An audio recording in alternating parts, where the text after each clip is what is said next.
Well, hey guys, this is kind of part two of what I shared last month. Last time we talked about the need to engage students as well as kind of evaluating our teaching goals. Kind of pulling from this book here, Teaching for Change by Ken Cooley. And it's got a lot of great stuff in it. And I'm just going to kind of pick up with some of the things that he talked about following that kind of idea of engage. He goes into a section where he talks about how Jesus engaged his audience, and I think it's helpful for us to see some of the teaching models of Jesus. Jesus would do things like engage his audience's imagination. He would tell them to consider the lilies of the field. So he challenged them to think back and to think about that and get them to visualize and uh, recall what those things looked like and what it was like. He engaged his audience in discussion. He would say things like, who do men say that I am? So it wasn't just him talking. He was actually asking for feedback from his audience without giving them the answer. He would let them, hey, who do they say that I am? What are they saying about me? He engaged them with problem solving. He would ask things like, why are you troubled? And touch me and see me. And so he would challenge Thomas to work through a dilemma. Thomas is doubting, not believing, and Jesus says, hey, touch me, see me. Here's the holes. Feel, you touch it, explore it, and see what you come up with. He would engage them with connecting some of their prior experiences. And so he would make statements like, I am the bread of life, where they would be familiar with bread. They would be familiar with the benefits of bread. And Jesus is telling them, hey, based on your prior experience of eating and knowledge of food, I'm making the statement, I am the bread of life, so you can see what all the implications of that mean.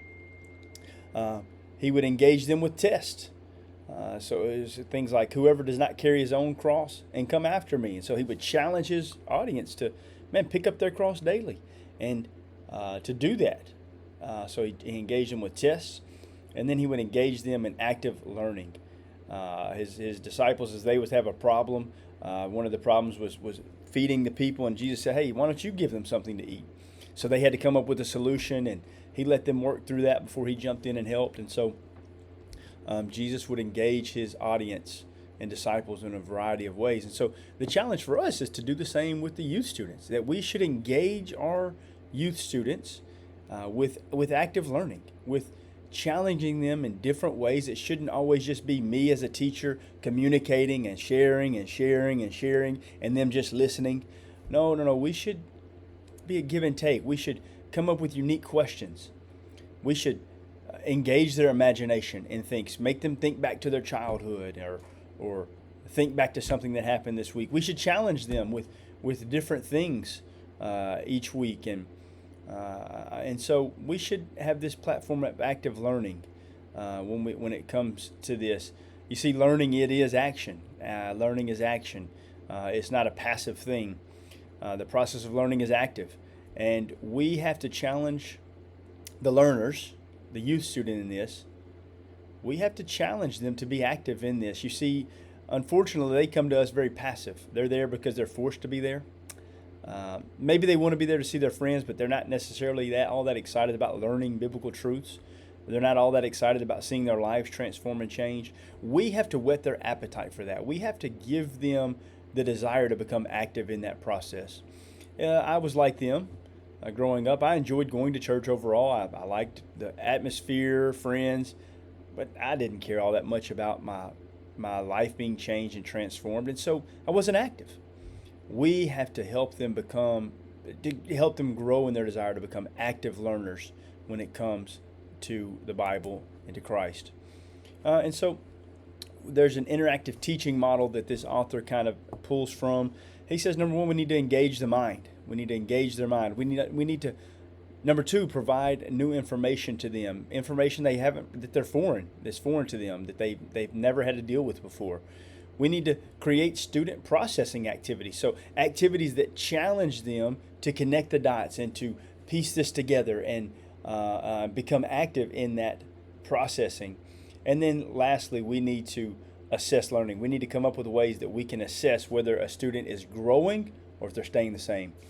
And so there's different ways to do that, to use assessments and a healthy place for assessments. And we need to figure that out. Maybe it's at the end of each week, we challenge them with some application.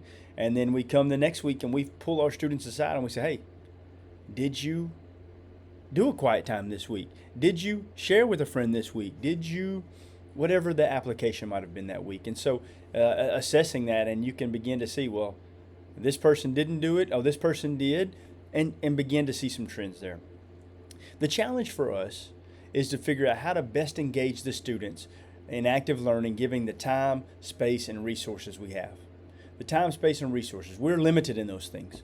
And so we have to figure out, how do we engage these students with the time, space, and resources I have. And I'm going to be honest, if you read the lesson on your way to church on Sunday or on the way to church Wednesday night, you're probably not going to be very high on the engagement level. I believe that when we look at these things, we reflect on them and we get creative. Okay, what questions can I ask this week? What things can I draw them back to, and how can I engage their mind and in their imagination, and how can I involve them in the learning process? What activities can I do? When you spend time and think about those things, then you're going to see your engagement begin to increase and go up. And obviously, the more you do it.